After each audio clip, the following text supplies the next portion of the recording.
Hello everyone, this is Serious Trivia, and welcome back to another episode of our Cao Cao Let's Play. We pick it up for episode 8 from turn 33 in the winter season of 196. So before we start, I have some bad news. Because the way legendary saves work, I closed out the game after we fought our last battle, in our last episode, but I didn't end turn. So in legendary difficulty, everything's auto-saved. So the only save file that I got from the autosave is the one that's after a battle. So apparently the Xu Chu event never happened according to the game. So we don't have Xu Chu anymore, which is a real bummer because I really was looking forward to playing him. But we could still get him. It's not all hope is lost. It's just a bit of a setback. Other than that, everything else is the same. We also got a name for the trebuchet, thanks to Joe. It will be called Howitzer of the Han. I'll definitely get that renamed whenever we raise that army again in Chen. Meanwhile, in Jianye, let's just some housekeeping things. Let's demolish this. We'll keep these two, and this I think will convert to the commerce version. This is the more food, less commerce version. This is the branch of the tree that provides more commerce income. So we'll be doing that. Alright, perfect there. In terms of assignments, I think all of these are good. She's only one turn left in Donghai. Yeah, we should just cancel her. Cause this finishes, she's done, so this way we pull her out. Oh, actually, my bad. We sent her on her way so that she can work right when we get there. What difference the episode make? Xu Chu's gone, and I don't know what's going on. Okay, let's continue anyways. Hopefully he comes to us through, random trigger event soon. Let's go. Alright guys, so Sun Ce sensing our weakness with no army, you can see the difference in strength. They're overwhelmingly stronger than us right now, has declared war on us. This was the drawback of disbanding our whole force. But since we were prepared to go to war with him anyways, it shouldn't be a problem. We might lose some territory in Jianye while he attack us, but it'll be okay.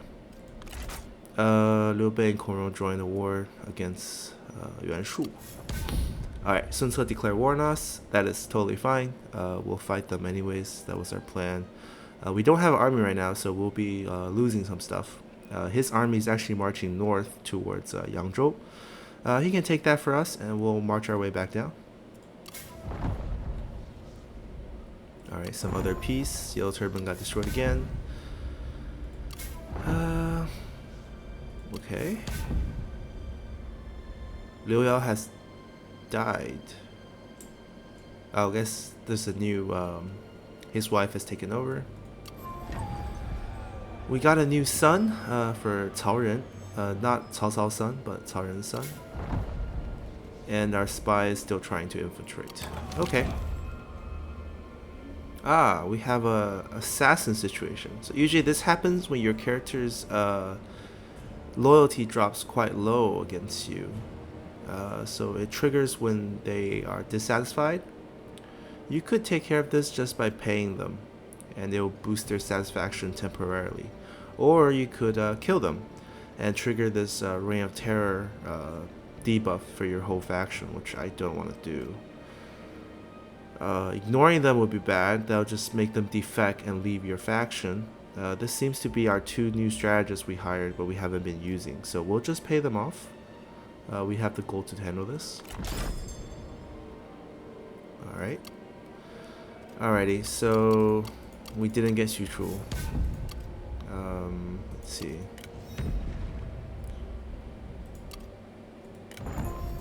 Let's see. Let's see. New characters. We have one new characters here. And these guys came back. It takes a turn for you when you disband and withdraw them. Take a look. Not sure we're interested in vanguards right now. Yeah, he's not bad, but like we don't need him. Let's see. Let's see why those guys try to assassinate me. How unhappy are they with me? 26. So most of this is a combination of lack of purpose and desire for higher office given their level. What you could do in this situation is that since we're not using them for assignments, we could just call them out into an army and disband their retinue so that they will be by themselves without any new additional upkeep, and they won't have the lack of purpose as one of their negative stats. Anyways, we finished up building this into a city from Chen, so we'll be doing Tun Tian. So at rank 1, Tun Tian gives +2 rank. This goes up if we take a look at what Tun Tian actually does. So at rank 1, it's no upkeep. You lose population growth. You gain +2 rank. At rank 2, you gain 1+1 seasonal retinue deployment. This is the number of new armies you can recruit in a turn. Most of the time it's not going to be an issue, but if you keep disbanding and redeploying, this could be very helpful for you to have additional deployment. By seasonal, they mean that per season, how many retinues you can, or army groups you can summon. This is still +2 rank.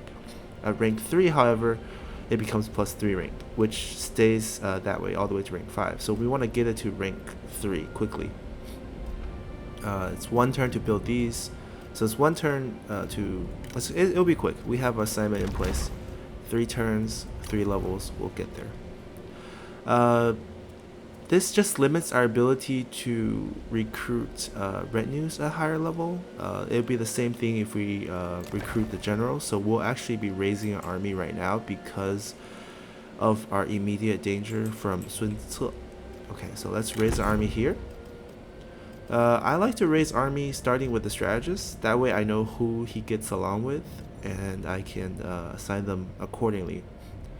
So we'll send out the ones that's unhappy with us first. So you notice we paid a little bit of gold and there's a little bit of upkeep with him. All we need to do is disband these level 1 archer militia that he starts with, because we're going to be recruiting much better units. And then now he's a free upkeep unit. You still pay his salary, but you pay his salary whether in court or on the field. And now he feels like he has something to do, therefore he will be losing that lack of purpose slowly, and it'll help you boost your satisfaction back up.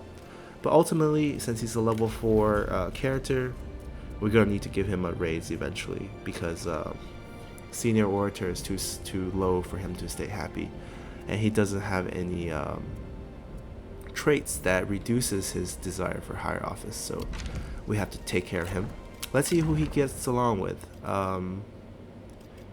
He gets along with Cao Ang, not Xiahou Dun, so I'm hoping he gets along with Dian Wei or Xiahou Dun, basically. Okay, he gets along with Dian Wei, so that's good. We can recruit Dian Wei. So you see, once again, we pay a little bit of gold up front to recruit him because he has 2 retinues. But we'll be getting rid of these retinues right away. So same logic here. We don't need to be keeping these level 1 militia.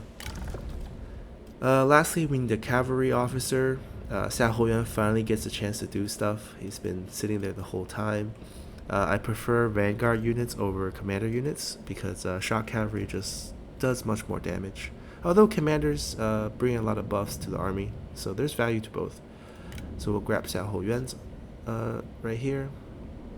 We also kind of wanted to pair Xia Houyuan with Xiahou Dun though, so that is not exactly the greatest outcome here. But we don't really have any additional cavalry to speak of. You see here the seasonal deployment. We have recruited 2 officers already, so that's 2 slots taken. I'm still debating on whether to bring out Xia Houyuan or not. Meanwhile, we can probably bring out another army while we decide over there. We still want Li Xiu out here. He's also level 4. If we keep him inside, he's gonna become more unhappy with us. So, and he also has our trebuchet units. Let's grab him. Let's rename this unit. So the name we got from Joe, thanks you for commenting, is Howitzer of the Han. Great name. Let's get it named right. Alrighty. We'll try to use this unit to revenge all these Han territory that's being lost to Sun Ce. Clearly, given his southern position, he is the killer of the Han, and we are clearly the defender of the Han, even though we're Cao Cao. So Li Xiu, we see we have reached our 3 deployment limit, so we can't deploy anymore, so we can't even check whether they get along with people or not. But this is our current setup right now. We might switch these things around.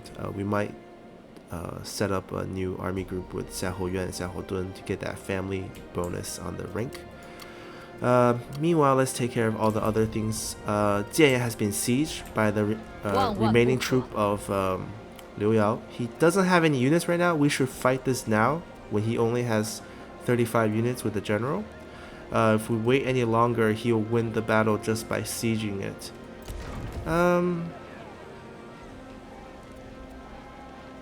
I could cancel construction, get our gold back. We can cancel this too. See, now I'm thinking I could lose the city to Liu Yu. If I lose the city to Liu Yu, I can get it back from him instead of from Sun Ce. Because we, given the amount of military supplies, we will lose the settlement in a turn.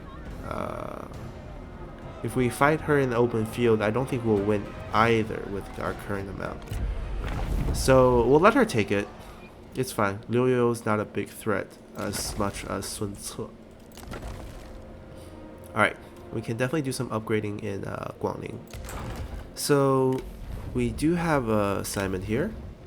We're going to be upgrading the private workshop chain first. Trade port is also very necessary to be upgraded, but private workshop first. In Donghai, also private workshop. Okay, 5 turns assignment. That's pretty good. Pengcheng has upgraded to a new slot. We were going to build the government support to get more food production out of here.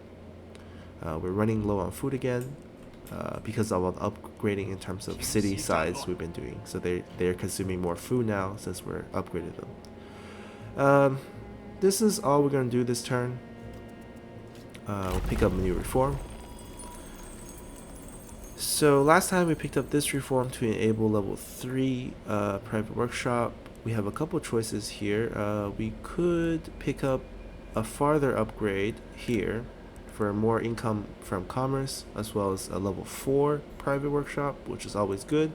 Or we can throw ourselves into upgrading these agriculture tree. But since I feel like this brings more income right now and we're okay with, we have alternative ways to gain food, we'll hold off on those and we'll pick this one up. And I think we're all set here. Yeah, we took a big risk by disbanding everyone, but we knew what we were signing up for. We eventually wanted to go into that war with Sun Ce. Even if he takes Yangzhou and then takes Yangzhou livestock, we're okay with that. We'll defend ourselves in Chen. Alright, let's continue. Alright, Liu Bei signed a peace treaty with Dong Zhuo. Sun Ce declared war. Okay, so Sun Ce is attacking Liu Yu as well. That's fine. Let's see. Some more war, some more peace. Huang Fusong has died here battling Sun Ce. He has killed the leader of the Han. He hasn't taken the city yet, but he will. And we have a new successor to the Han Empire. Liu Yu's faction has died. His wife has died. We have one person available for recruit, Liu Pingming. She has a grudge against... I think she's Liu Yu's daughter. Oh wow, brilliant is really good. Arrogant is not so good, but it's not that bad. Deceitful. I mean, brilliant by itself is good. And she's a sentinel. She can utilize this as an administrator. So we'll pick her up. She's also young. And could be married off. So we'll recruit her right here. We have all our sons married. Cao Pi is still very young. Only 9 years old. She is part of a ruling family. She's a distant relative. Huh, do we? Oh, I guess because we married I'm suspecting because Liu Yu could be related to Liu Dai. They're all from the Liu ruling family.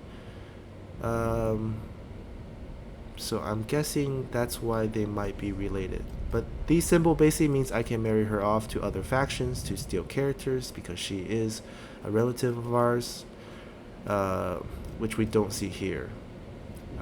So that's why we couldn't really utilize her in diplomacy. So that's great news. We recruited her. She doesn't bring any new items, just some good skills. Our spy still trying to infiltrate. Alright, we should use our other deployment spots and quickly get the levels up.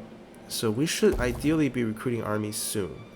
We kind of need to rush this. So since we have so much gold saved up, we're just going to be rushing construction to level 2 and rushing construction to level 3. So this is quite an expensive maneuvering, but we got this to the level we wanted,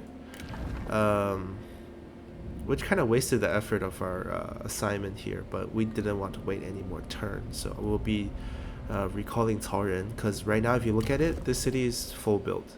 Without the farther getting new reforms, we can't upgrade any of these buildings, so there's no point to keep Cao Ren here. We will get Liu Bei back. We need her to boost peasantry income. Okay, so now we get a few more seasonal deployment spots. So last time you noticed it was out of 3, now it's out of 5. So that's good. We need to recruit maybe this army first. Li Xiu doesn't get along with anyone in my memory. He didn't get along with Cao Cao or anyone like that. So because let's pull our army out a little bit. We will raise another army here with our other strategists. So we're gonna just take a look. He's also mad at us. We also just want to take a look at who fits with who in terms of who harmonizes with who. So it's better to pull them all out in the field. Let's take a look. So he works out with Cao Cao. Doesn't work with Xia Houyuan or Xia Houdun, which is fine. He needs to work with maybe Dian Wei. So let's see if he works with Dian Wei. That way we can have Cao Cao and Dian Wei in the army. So we can just move him outside of the retinue. So he's by himself. Oh wait, no. We have the wrong one selected. So now we want to select Dian Wei and merge him with Dong Zhao. Merge. They harmonize. Perfect. And we grab Cao Cao, who harmonize with both of them. Alright, we'll have Dian Wei lead the army that he has reach. So Han Danshang turns out that he doesn't get along with people. And that we'll just keep him around to keep his satisfaction up. Li Xiu doesn't get along with both Xia Houdun and Xia Houyuan, but that's fine because then what happens is that they might develop into a rivalry. So then Xia Houdun and Xia Houyuan will get the rivalry buff, which boosts their offense, and Xia Houdun and Xia Houyuan will have family buff between them. So this could work out as an army. Let's do this. Disband units. And we'll have Xia Houdun lead this army. So now we have 2 functioning armies. He is just out here to keep his satisfaction up. He was -4 last turn. Now he's -2. He'll drop 2 more. It's pretty clear. We just see he will drop 18. So Dong Zhao will be fine. Han Danshang needs to be given a higher rank, or we could consider just getting rid of him. It seems like we recruited him to be our administrator, given he has plus 10% income from commerce. So we'll hang on to him and give him that position when we have a new slot open when we rank up. We will get there.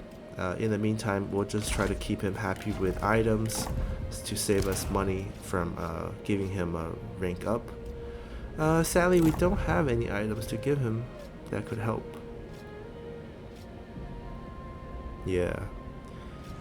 We'll just have to keep an eye on him for now. For everyone else, it's time to recruit an army. Let's start building up this army.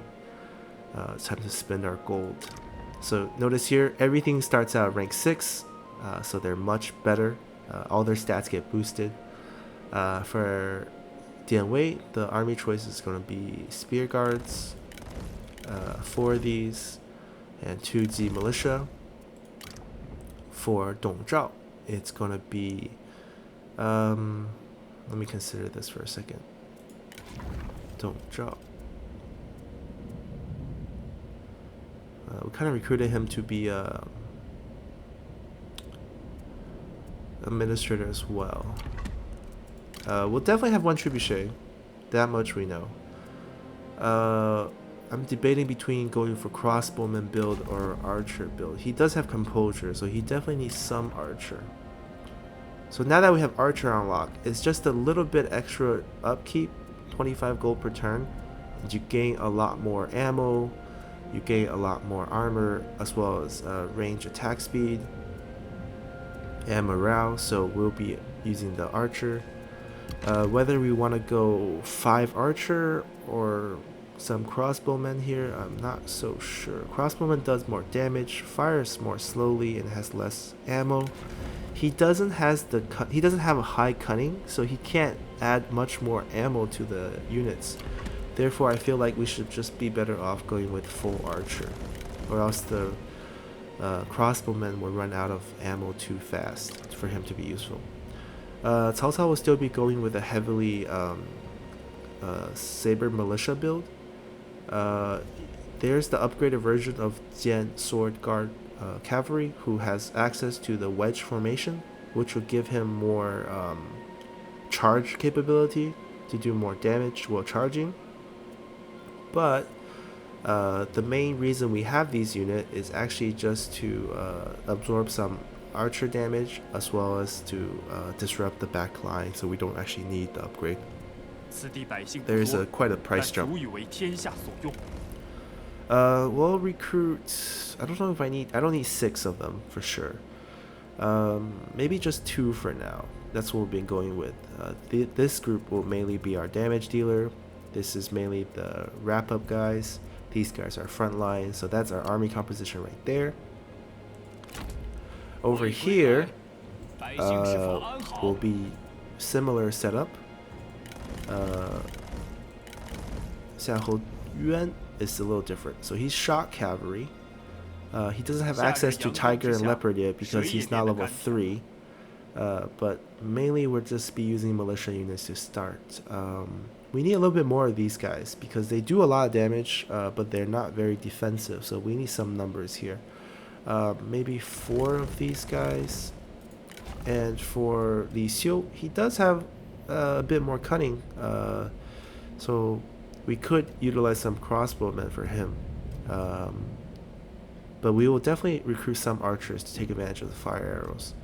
So I think what we're going to do is 2 units of archers and 3 units of crossbowmen. And that's our army group here. So quickly we recruited 2 army groups. Han Danshang, I think I'll throw him into the city of Chen eventually. So we'll go here. He can be around just to hang out and keep himself happy.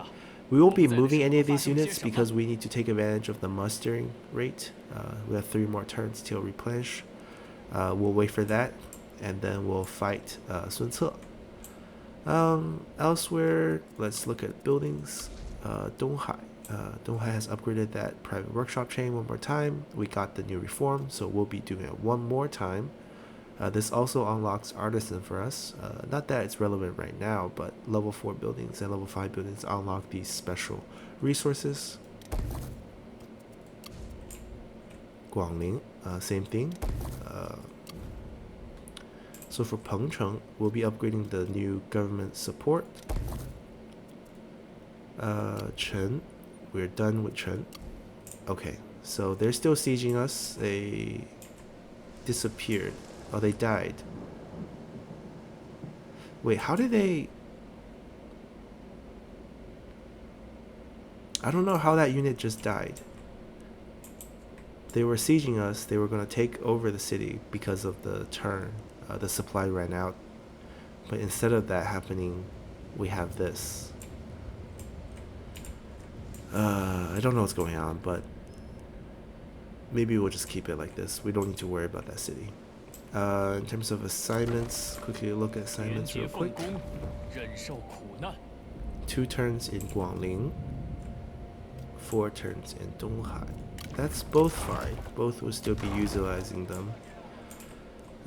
So yeah, we have our army now, and we can continue. Our economy took a big hit. You know, we spent a lot of money setting up this army, but we're still positive in terms of per turn, and we'll be fighting back, gaining more land through war and through conquering new territories.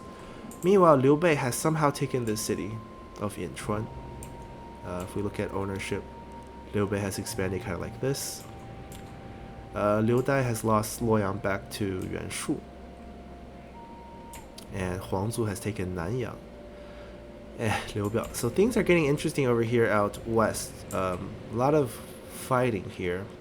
We're not really interested here. We're going to be pushing south to take care of Sun Ce, who, as we can see, has an empire stretching from here, probably all the way to here. We don't have much vision on it, but we know they have all of these here. Alright, let's go to next turn. Alright, so you see here, Liu Bei has offered a marriage they want to receive the marriage. They want to receive Liu Pingming. They will pay us to do it for their son. So now we know that she can be used in diplomacy. We won't be saying yes to this. Okay, so we have Zhengjiang signed a peace treaty with Hanfu. He Yi has declared war on Kongzhou. Alright, new character available. Gao Ding. Disloyal, right away. Nope. Cao Cao and Lady Ban has developed into Oaththorn. So they weren't battling, but they basically harmonized well, and they were both basically in your office setting here. So you see the harmony, they spend a lot of time together. Now they're Oaththorns. Well, good for them. But it's not relevant because they're not going on the battlefield. So we are 2 turns away from mustering our forces. Sun Ce has taken Yangzhou. He didn't really lose many men. The army here is led by Huang Gai and Zheng Bao and Chang Lu. Okay, not super scary. If he comes and attack Yangzhou livestock, it's okay. We'll take it back next turn. This army is still mustering 2 turns away, so we're just waiting for the army to finish mustering. Meanwhile, we'll just be building our cities. Private workshop first. Jie has finished burning. Sun Ce haven't made a move on it, so I don't even know if I should do anything here. I feel like maybe investing in here, it might be a waste. He has 1 more turn. We'll recall him because of the 2 turn. We'll set him up again.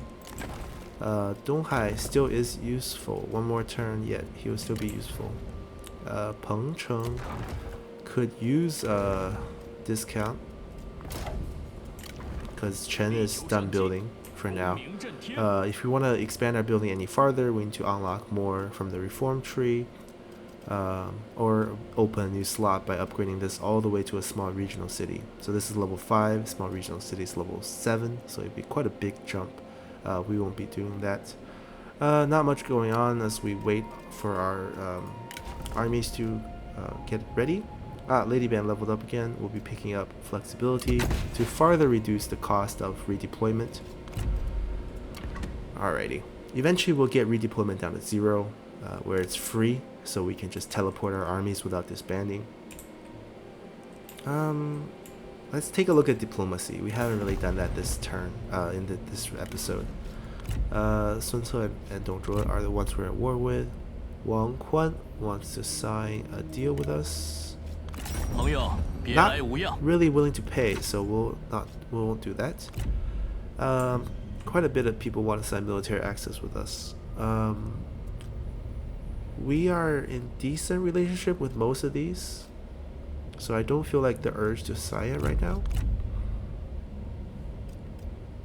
Cai Mao wants us to support his vassal independence. I'll pass on that. We'll come over here.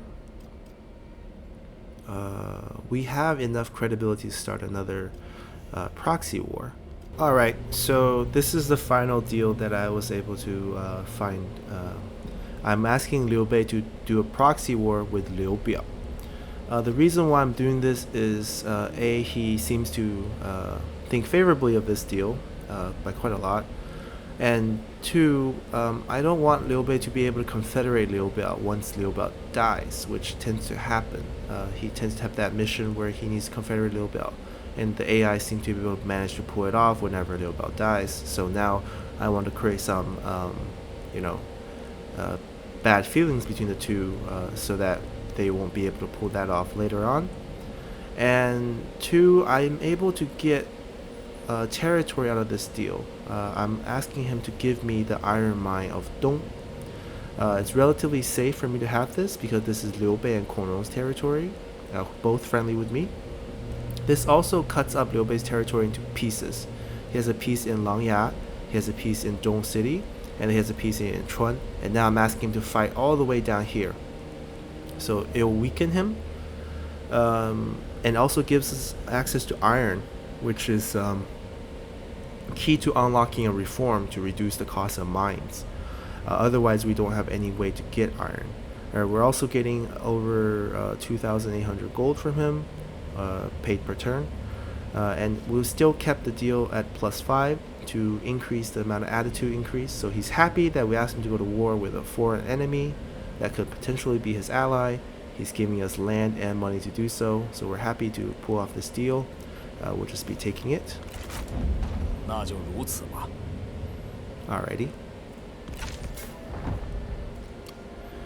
Outside of that, we're just going to be waiting for our armies to get ready. All the buildings are done. Let's go to next turn. Alrighty, we have more peace up north. Sun Ce has got peace treaty with Dongzhuo. Okay. We have a new son. Cao Cao has another son. Energetic versus quiet. Cao Cao is currently not in the army with either one of them. I prefer to get in a better relationship with Xiahou Yuan though, so energetic it is. New characters available. Let's see, let's take a look here. Some of them look like he has interesting armor. He's a legendary character, 850. Discipline, nope. Not really. Yeah, I mean, she's not terrible. Melee evasion. Wrong leg. Okay, this is a good skill. Yeah, he's okay. He's just a little old, so maybe not. And we're not exactly short on unhappy strategists right now, so we're okay there. Our spy still hasn't infiltrated. Alright, our army's 2 turns away from fully replenishing. This army up here is 1 turn away. I think it's because of population difference. Anyways, we'll be moving this army a little bit. We'll be heading down towards Yangzhou. The walk will just marching over there will help them get ready to fight once they get there. We'll lose the mustering, so it'd be 2 turns, but we'll be getting closer, so that saves us time. They'll stay here. He will get into the city to help fight public disorder. Because of all this garrison we had, the public disorder actually got boosted way back up, despite us having a level 5 tax collection building in there. We can actually have some people boost income elsewhere, because I don't think we need to be boosting this anymore. Yeah, I think we're fine. There's nothing to build before we get more reforms. We sent Cao Ren over here so we can get cheap upgrade. We'll be going for the more food heavy build here. instead of the more peasantry income build here. Okay. This is a peasantry town, so technically we could have Liu come here and boost peasantry income.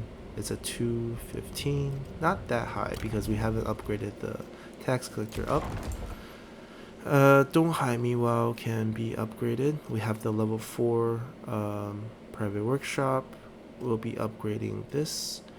We'll be upgrading this to fight corruption or to take money. I feel like right now we don't need to fight corruption just yet, so we'll be going for the monetary route.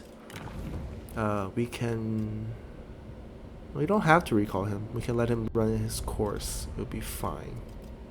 Yeah, there's a lot of upkeep to reduce. In terms of commerce and industry, 140, 200. Guangling is 210, 100. So I guess it's better to boost Donghai because of the higher industry. We can boost. Actually, we can have a combo boost and use reserve. Or we can just boost industry. Liu's level 3. Then we should boost Guangling because it has the higher commerce income. So we'll set Liu here. Not Liu Yu. Yeah, keep mispronouncing his name, but it's fine. Jianye, nothing's still happening. We're not building it just because we can't keep it safe. But we'll just let it be for now. Yeah, our armies are moving down. Sahodun will be taking on the fight here. All our units are rank 6. All his units are rank 3 or rank 1, so this should be an easy fight. Once we get there, we'll march our way closer next turn. Let's go. Alright, more war up north. Yuan Shu requested Sun Ce join them. Okay, so they got Sun Ce into a war with Liu Bei. Now the question is, when did they become a coalition? I missed that. He is unhappy. He's only at 20. I mean, I don't know how to keep him happy. I don't have any items to give him that could boost his satisfaction. I could pay him 800 gold, but gold is something I don't want to give up on. Zuozi Zhulan gained a new trait creative. That's great. Okay, we'll be about to go to war with Sun Ce. That way we'll open up some general positions for our guy to infiltrate. So we're not fully replenished yet. We'll just march to the edge. He has ran his army away. I don't know where. I'll ambush to see if he comes out. Percentage is not high, but it's something. Meanwhile, we can also move our other army out. Sun Ce has been sailing up. I wonder if he's coming to take the city. I feel like we can just follow our guy. 95%. Actually, we are, yeah. Misclick there. So we used up our movement point. We can't ambush this guy, and he's gonna scare away any army that wants to come out and get ambushed. So we'll pull him back. Mistake on our part. We'll quickly look through the buildings and probably just call an end to this turn. There's a lot of unknowns whether we can pull off this battle or not. We'll save that for next episode as we go into a full-out war with Sun Ce. Guangling over here. We'll finish building everything this turn though. We'll continue to build up the state workshop. Pengcheng will sit. I mean, yeah, it's a waste to not upgrade this, right? This will pull it to 0. Can't say no to the extra income. Chen is done. Jianye is just burning. Assignments, 1 turn. Yeah, we're gonna keep him around. Just let him run its course. Guangling here. 5 turns, 5 turns. So we can pull this out now. Oh no, this is the. Oh, this is not the. This is not the supervised construction. So this is irrelevant. Donghai, we are running out courts. Pengcheng, we'll keep him here. Okay, I think we're good. Yeah, that's just called the end to this episode. Not much action, just a lot of setting up this episode. Starting next one, we'll be throwing our full might into Sun Ce, and we'll be expanding down south, taking over his land. We're getting more vision because of our spy, so we're seeing exactly the extent of Sun Ce's expansion. Both Puyang and Jian are great commanderies, or we're interested in both. There's a weapon craft over here. And if we do eventually wipe Sun Ce out and get Changsha, there's also an armor craft over here. That should set up us nicely. This is a refreshing change from our last Let's Play with Liu Bei, where we went north. This time we're going south and keeping our northern neighbors happy. So that's it. Hope you guys enjoyed this episode, and see you all next time. Bye!